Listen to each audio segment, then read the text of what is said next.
How much do you know about the mob? Too much. Yeah? But I grew up around that crap. You know, my uncle was in it. You know, people Google my name. Oh, shit, Ben Mallah. He got all his money from drugs. It wasn't me. That was back in, I was like 12 years old. And Yeah. anyway, when you grew up in New York, you grew up around all that shit. Sure. You name every type of criminal activity, I've seen it and grew up around it. And now I'm looking at one. Now, when you're 12, though, how did you understand what the mob was? Did you, or you just you like grew up didn't- around yeah. it? You know, your kids in school, you go to friends, kids to school with your kids, and their parents and the family are all mobbed up, and it's really a very ugly life. It really is. You said your uncle's in the. He was in the his mob. whole life, pretty much. What was his ranking in the mob? What did he I do? think his name was Benny the Jew. And he would be like the money guy, you know. He needed money to borrow money, loan shark and gambling.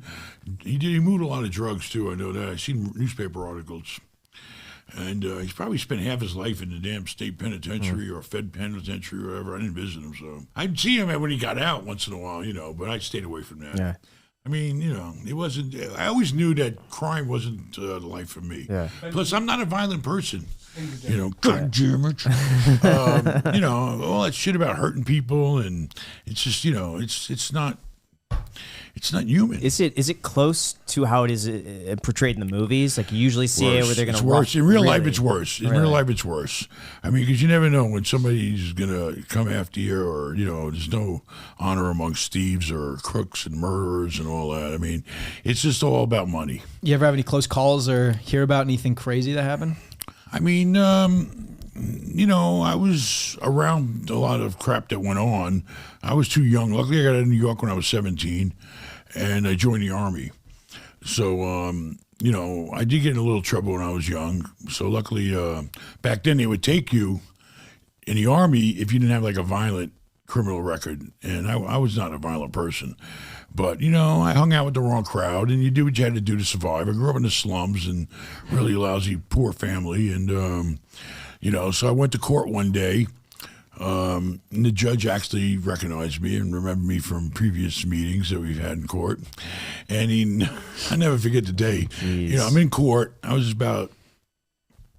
think I just turned 17, and I got in trouble. And so I had the bailiff, you know what a bailiff is? Mm-hmm. The guy that works in the court, takes you away to jail. Mm-hmm. So I had the bailiff on my right and I had the recruiter on my left. I set it up that day where I came to court with the recruiter to prove to the judge I'm going to the Army. If he permits me, lets me off. So we stand in front of the judge, and the judge goes, "Okay, big shot, what are you going to do?" Because he already knows I'm there with the recruiter and everything. Excuse me. I swear to God, I saluted the judge. And I said, "Can we go now?" And that was it. And that saved my life. Because otherwise I'd be dead. I'd be dead or rotting away in jail. Negotiating since 17. Probably a lot earlier than that. That's interesting. I ran away from home when I was 12 years old. I was a big 12-year-old. Oh, why'd you do that? Not as big as him, but, Why'd you run away? Just had to laugh and you cry. I came from a very dysfunctional family. I mean, my mother was very abusive. All right, and she had mental illness, and she was basically a raving lunatic to beat the shit out of you for no reason.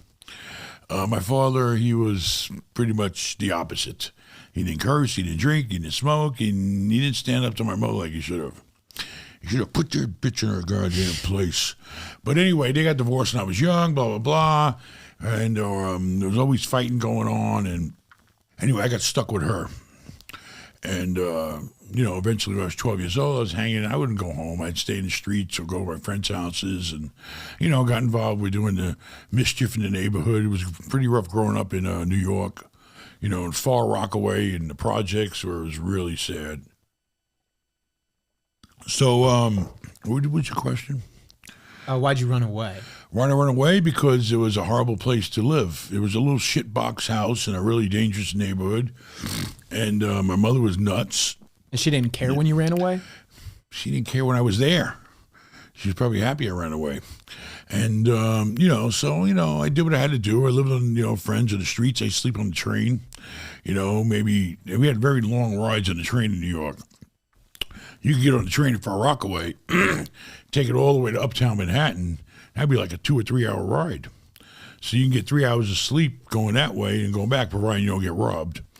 Did no adult see you and just say like, "Hey, where are your parents? Where are you going?" No one questioned it. Back in, you got to understand, Yeah. I'm 57 now. Sure. I'm talking about, I was born in 65. You're talking about 1977. Sure. In 1977, throughout the 80s, New York was a sewer. All right. That's why, Trump was able to do all that crap in the 80s because everything was garbage. It was down. It was crime ridden. I mean, the mafia, the drugs, the crime, everything crime you can imagine consumed New York. It was a cesspool. So, nobody ever questioned my age when I was young. It was just something nobody cared, And how did you fund your life when you were 12? I mean, hustling, Basically, back then we had what we call a tray bag. You know what a tray bag is? Back then, things were cheaper. You could go with $3. Tray means three, by the way. You could take $3. You know the right house to go to. You knock at the door. And you know when you put the deadbolt lock in the door? It's a hole. It's empty. There's no lock in it. There might be other locks, but there's an empty hole there. You put your $3 in the hole, and this little bag comes out with $3 worth of marijuana. But back in those days, you take the bag, papers didn't cost much, and you clean it up, you roll them up, you get 5 joints. And you could sell those joints for $1 a piece. So now my $3 just turned into $5. Jamaicans had the whole corner on that market, and they were pretty generous. So then you take the $5 and you go back and you get a nickel bag. You know what a nickel bag is? I'm assuming $5 worth. Yeah. All right, cool. Very good. This guy's pretty Turn good. that into 9. Catches on. Yeah. Quick, yeah. So basically, you take the 5, and really, because I would be such a pain in the ass to them, they would actually threaten me to get away from the door. I keep looking in the bag and giving it back. No, I need a bigger bag. No, it's got too many seeds in it. No, it's got stems in it. And eventually, I'd get a bag where I can get 10 skinny joints out of it. So now my 3 turned into 5, and my 5 turned into 10. And all I had to do was go to the A train and sit in the last car. Because on the last car in the New York City subway when I was growing up, that's where everything went on. You ever been to New York? How'd you know You ever that? been on a subway? Yeah. All right, so the trains are like 12 cars, 10 cars. How do you know that? Everybody knows this. Really? Yeah, I started smoking when I was 12. Really? Yeah, What? I've been smoking since I was This is 12. like a Yeah. common thing. 12 years old? Yeah. 12 is old. 12? Yeah, that's middle school. Yeah. 12 That's like- years old. 12 is old in New York Yes. when I grew up. And basically, you just sell it. You roll it up. You sell it in the last car of the A train. There's always people going to the city, going to work. They want to get a quick buzz before they hit to go to work. And it was easy to sell. And it was pretty safe, in the train. So you we had transact in the train. pretty much. You sit in the last car and loose joints. Or I used to do it also in Washington Park, right by the Statue of Liberty, down on Wall Street. I took a job, I lied about my age, I took a job as a foot messenger back then. We'd have computers.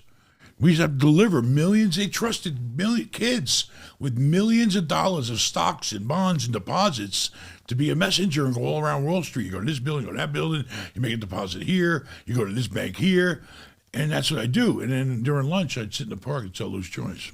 So that's how you sustain yourself. That's I really mean, I hustled. Eventually, I got up to £1 a week. Were you worried? pound a were you week? worried That though was about, different. Like, the I was, Well, hold on a second. Wait. I was already like Yeah. 16 by then. All right. I was selling it by the ounce too, so it wasn't that hard. Were you not worried about going to jail or like the police? Or, Listen, the cops. No? Don't even, one time I got Weed? busted Yeah. on the train. You know what the cop did? All right. He took the weed away. He kept it. It wasn't like that. Everything was corrupt when I was a kid. Sure. I was born in a cesspool of corruption and criminals. In New York, everything, you got away with anything, especially if you grease somebody. It's the way it was. It's all about the hustle, baby, the hustle. I grew up with pimps, prostitutes, drug dealers, killers, all that shit, burglars, you name it, everything. Cars is a big thing, stealing cars. Mm-hmm. That was a big thing where I was growing up. So you're scraping by when you're around 12 years old. What about education? Were you in school or anything like that? Believe it or not, when I was very young, my mother she was nuts in one of the ways, but she wasn't stupid. And when I was very young, up until about the age of 9 or 10, from first grade to fifth grade, I actually went to private school because she would go in there and say, "Oh, I'm a poor Jew. Can you give us a scholarship and let my son in and all this shit?" And then it worked out, but I had to change schools every year because part of the deal was they said, "Fine, we'll give your son a free education, but you have to volunteer at the school and work there." Well, that fucked everything up, part of my language, because she was nuts. So she'd come in there, and the teacher would come to me and says, "Benjamin, you're a nice boy, but your mother, we can't deal with her. You got to go." And she'd get me kicked out of school. But then she'd find another school to take me in. So I got a good education for 5 years of my life, and I never went one day to high school. Eventually, I kind of went to junior high for a little while. I got back with my father and my sister. I got bounced around between Queens, Brooklyn, Manhattan, Hell's Kitchen. But, I went to junior high, but I never made it to high school, not one day. I knew how to get high. What did I go to school to learn for? Yeah. But why did you stop at weed? I could teach in high school. I could teach how to get high in high school. But why stop at weed? You mentioned like pimps and like all these other things. Oh, yeah. Why didn't you? I wasn't a big further weed into that? smoker or nothing, I mean, dib and dab, but no, I was more into the money part of it. Okay. But then I saw that if I tried to go expand into cocaine or heroin, like my uncle, he moved millions of dollars worth of heroin. If I started getting involved with that, then it gets very, very dangerous, very dangerous. It's a whole other world I don't want to be part of. So I didn't go into hard drugs or anything like that. That's the death sentence. But by the time you were 16 and moving, like you said, about a pound a week, like I know that's like a ton. That is like Not if you sell them in 61-ounce bags. It's not really. Was it highly profitable? What happened was, I worked down in the village where I worked for. I took a job working for a company that was in the clothing industry. It was. They actually owned Chaps by Ralph Lauren. They own a lot of divisions of different types of clothing. They had designers and all this stuff. And my job, we didn't have computers back then. You know what a telex machine is? I used to have to communicate with feed telexes to a machine that would communicate to Hong Kong, Taiwan, Korea, and I'd sit there like an idiot feeding tapes and running copies for people and running errands, and I had a job. But I was around all the designers, and the designers in the village, the people that design clothes for Ralph Lauren and all of them, let me tell you, I've yet to see too many people that were really good artistically that didn't indulge in some sort of vice. Anyway, they all like to smoke weed in the village. So they used to ask me, "Hey, we get some good stuff?" And yeah, I can get you whatever you want. So eventually, each person would end up buying me, like 16 different people would each end up buying like an ounce. An ounce wasn't that big. It was a nice little bag rolled up, and and so I have about 16 clients, about roughly, give or take, and once a week they all want an ounce, and I'd have to go to these divisions anyway all over New York to deliver stuff. So I do it while I'm doing my deliveries till the vice president find out, and then he fired me. Interesting. So you're doing that, and then you have the court date, which then eventually I did something that I shouldn't have. I did the guy fired me. So I kind of took revenge on the company and got caught. What was the revenge? The revenge. What was the revenge? For shutting down my weed business. The revenge was I got a bunch of big tough guys from Rockaway to go and help me clean out my desk. But we accidentally cleaned out about other desks too and stuff. So... And what do you mean by cleaning out desks? When you get fired from a job, you take your stuff with you in a Right. box and you get the hell out? Right. Well, we did the whole goddamn office. We cleaned everybody out.